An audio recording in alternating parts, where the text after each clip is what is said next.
основная проблема, она крутится вокруг ликвидации последствий стихийного бедствия. В первую очередь, это наши проселочные улицы. В большинстве своем в таких селах, как Зыгута, Верхняя Шера, Эшера, частично Яштуха, Баслата, несколько проулков, они были сильно повреждены. Все силы, как что называется, брошены на то, чтобы как-то до зимы, до начала холодов исправить ситуацию так, чтобы граждане могли более-менее свободно передвигаться.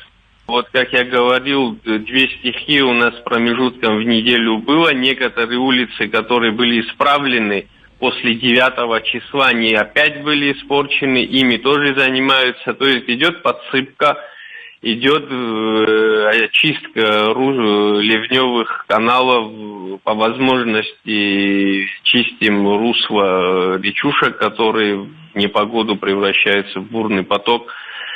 Такие работы ведутся в Дзигуте, в Верхних Ишерах, частично в Ишерах.